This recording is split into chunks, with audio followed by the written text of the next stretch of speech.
Hello friends, എല്ലാവർക്കും easy world എന്ന ഞങ്ങളുടെ യൂട്യൂബ് ചാനലിൻ്റെ പുതിയൊരു വീഡിയോയിലേക്ക് സ്വാഗതം. നമ്മൾ ഇന്ന് ഒരു അടിപൊളി ബ്രേക്ക്ഫാസ്റ്റ് റെസിപ്പിയുടെ വീഡിയോ ആയിട്ടാണ് വന്നിരിക്കുന്നത്. ഉഴുന്നുപയോഗിച്ച് റെഡിയാക്കുന്ന നമ്മുടെ സാധാരണ ദോശ കഴിച്ച് മടുക്കുന്ന ഒരു ടൈമിൽ നമുക്ക് ഉണ്ടാക്കിയെടുക്കാൻ പറ്റുന്ന ഒരു അടിപൊളി ദോശയാണ് ഈ കോക്കനട്ട് ദോശ. തേങ്ങയൊക്കെ അരച്ചിട്ടുള്ള ഈ ദോശ നമുക്ക് എങ്ങനെയാണ് പ്രിപ്പയർ ചെയ്യുന്നതെന്ന് നോക്കിയാലോ. ഇപ്പോൾ നമ്മുടെ ദോശ ആക്കുന്നതിന് വേണ്ടി നമ്മളിവിടെ 1 ഗ്ലാസ് പച്ചരിയാണ് എടുത്തിട്ടുള്ളത്. ഇനി അതിലേക്ക് ഒരു 1/4 സ്പൂണ് ഉലുവയും കൂടെ ചേർത്ത് കൊടുക്കാം. അതിനുശേഷം ഒരു 5-6 വട്ടം നന്നായിട്ട് കഴുകിയെടുക്കാം. നമ്മളൊരു 6 വട്ടം നന്നായിട്ട് കഴുകി പച്ചരി എടുത്തിട്ടുണ്ട്. ഇനി നമുക്ക് ഈ പച്ചരി ഒന്ന് കുതിർക്കുന്നതിന് വേണ്ടി വെള്ളം ഒഴിച്ച് വെക്കാം. ഒരു 5 മണിക്കൂറോളം നമുക്ക് ഈ പച്ചരി ഒന്ന് കുതിർക്കാൻ വേണ്ടി റെസ്റ്റ് ചെയ്യാൻ വെക്കാം.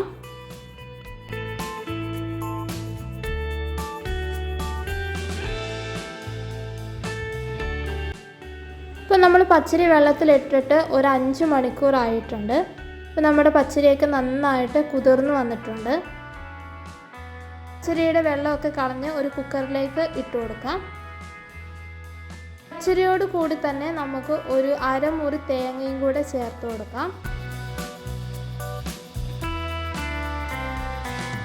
1/2 മുറി തേങ്ങയും കൂടെ ചേർത്തതിന് ശേഷം ഇനി ഒരു 1/2 തവി ചോറും കൂടെ ഇതിലേക്ക് ചേർത്ത് കൊടുക്കാം. ഇപ്പം ചോറും തേങ്ങയൊക്കെ ചേർത്ത് ഇത് അരയ്ക്കാൻ പാകത്തിന് വെള്ളം കൂടെ ഒഴിച്ചിട്ട് നമുക്കിത് നന്നായിട്ടൊന്ന് അരച്ചെടുക്കണം. ഇനി നമുക്കിത് നന്നായിട്ടൊന്ന് അരച്ചെടുക്കണം. അതിനുവേണ്ടി നമുക്ക് ആവശ്യത്തിന് വെള്ളം കൂടെ ഒഴിച്ചു കൊടുക്കാം. കുറേ ലൂസാവേണ്ട ആവശ്യമില്ല. നമ്മൾ സാധാരണ ദോശമാവ് എങ്ങനെയാണോ റെഡിയാക്കുന്നത് അതേ രീതിയിൽ തന്നെയാണ് അരച്ചെടുക്കുന്നത്. നന്നായിട്ട് നമ്മൾ അരച്ചെടുത്തിട്ടുണ്ട്. ഇനി നമുക്കിതൊരു മറ്റൊരു പാത്രത്തിലേക്ക് മാറ്റി കൊടുക്കാം.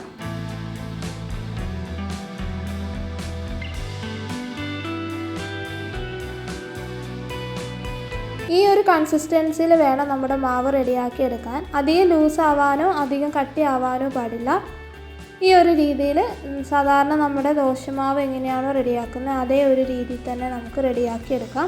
അതിനുശേഷം നന്നായിട്ടൊന്ന് മിക്സ് ചെയ്ത് കൊടുക്കാം. നമ്മുടെ കോക്കനട്ട് ദോശയുടെ മാവ് ഇവിടെ റെഡി ആയിട്ടുണ്ട്. നമുക്കിനി ഇത് ഒരു 8 മണിക്കൂറോളം ഒന്ന് റെസ്റ്റ് ചെയ്യാൻ വെക്കണം. ഇപ്പോൾ തലേ ദിവസമാണ് നമ്മളിത് അരച്ച് വെക്കുന്നത്. ഇപ്പോൾ 8 മണിക്കൂർ കഴിഞ്ഞിട്ടുണ്ട്. ഇപ്പോൾ നമ്മുടെ മാവൊക്കെ നന്നായിട്ട് പൊങ്ങി വന്നിട്ടുണ്ട്. ഇനി നമുക്കിതിലേക്ക് ആവശ്യത്തിന് ഉപ്പും കൂടി ചേർത്ത് കൊടുക്കാം. ഉപ്പും കൂടി ചേർത്ത് നന്നായിട്ടൊന്ന് മിക്സ് ചെയ്ത് കൊടുക്കാം.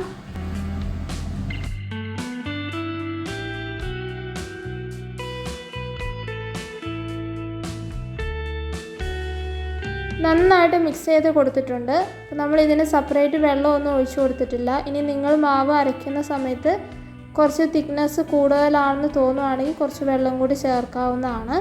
ഇനി നമ്മൾ പാൻ ചൂടായി വരുമ്പോൾ അതിലേക്ക് നെയ്യോ എണ്ണയോ സ്പ്രെഡ് ചെയ്ത് കൊടുക്കാം. അതിനുശേഷം നമ്മൾ റെഡിയാക്കി വെച്ചിരിക്കുന്ന മാവ് ഇതിലേക്ക് ഒഴിച്ചു കൊടുക്കാം. അതിനുശേഷം ഇതേപോലെ ഒന്ന് പരത്തി കൊടുക്കാം.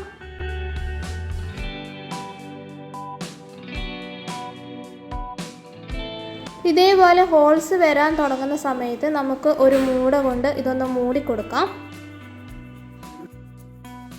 ദോശമാവ് ഒഴിക്കുന്ന സമയത്ത് ലോ ഫ്ലെയിമിൽ വെച്ചിട്ട് വേണം ദോശമാവ് ഒഴിച്ചു കൊടുക്കാൻ. ലോ ഫ്ലെയിമിൽ വെച്ചിട്ട് തന്നെ നമുക്ക് ദോശ ചുട്ടെടുക്കാവുന്നതേ ഉള്ളൂ. ഒരു 2 സെക്കൻഡ് കഴിയുമ്പോൾ നമ്മൾ മൂടി വെച്ച മൂടി ഒന്ന് മാറ്റി നെയ്യോ എണ്ണയോ നമുക്കിതേപോലെ ഒന്ന് സ്പ്രെഡ് ചെയ്ത് കൊടുക്കാം. ഇത് ഓപ്ഷണലാണ്. അതിനുശേഷം ഒന്നും കൂടി ഒന്ന് മൂടി വെച്ച് ഒരു 2 സെക്കൻഡ് കഴിഞ്ഞ് കഴിയുമ്പം നമ്മുടെ ദോശ ഇവിടെ റെഡി ആയിട്ടുണ്ട്. നമ്മളിത് മറിച്ചിടുന്നില്ല. ഇതേപോലെ തന്നെയാണ് നമ്മൾ എടുക്കുന്നത്.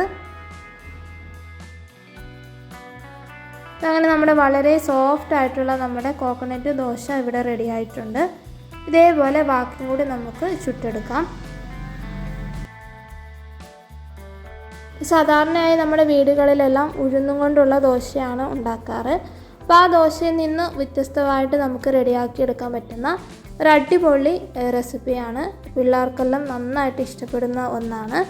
അപ്പോൾ നമ്മുടെ കോക്കനട്ട് ദോശയെല്ലാം നമ്മൾ ഇതേപോലെ ചുട്ടെടുത്തിട്ടുണ്ട്. വളരെ എളുപ്പത്തിൽ നമുക്ക് റെഡിയാക്കി എടുക്കാൻ പറ്റുന്ന നല്ലൊരു ബ്രേക്ക്ഫാസ്റ്റ് റെസിപ്പിയാണ്. വളരെ സോഫ്റ്റ് ആയിട്ടുള്ള ഒരു ദോശയാണ് ഈ കോക്കനട്ട് ദോശ. അപ്പോൾ എല്ലാവർക്കും ഇഷ്ടപ്പെടും. ബാച്ചിലേഴ്സിനും അതേപോലെ കുക്കിംഗ് പഠിക്കുന്നവർക്കൊക്കെ വളരെ സിമ്പിളായിട്ട് റെഡിയാക്കി എടുക്കാൻ പറ്റുന്ന ഈ ദോശയുടെ റെസിപ്പി എല്ലാവർക്കും ഇഷ്ടമായി എന്ന് വിചാരിക്കുന്നു. ഇഷ്ടമായെങ്കിൽ എല്ലാവരും ഒന്ന് ട്രൈ ചെയ്ത് നോക്കണം. മുട്ടക്കറിയുടെ കൂടെയും അതുപോലെ വെജിറ്റബിൾ കുറുമയുടെ കൂടെയൊക്കെ അടിപൊളി കോമ്പിനേഷനുമാണ്. അപ്പോൾ എല്ലാവരും ഒന്ന് ട്രൈ ചെയ്ത് നോക്കണം. അപ്പോൾ ഞങ്ങളുടെ ഈ കുഞ്ഞു വീഡിയോ എല്ലാവർക്കും ഇഷ്ടമായെന്ന് വിചാരിക്കുന്നു. അപ്പോൾ ഇഷ്ടമായെങ്കിൽ എല്ലാവരും ഒന്ന് ലൈക്ക് ചെയ്ത് ഷെയർ ചെയ്ത് സബ്സ്ക്രൈബ് ചെയ്ത് ഒന്ന് സപ്പോർട്ട് ചെയ്യണേ. Thank you.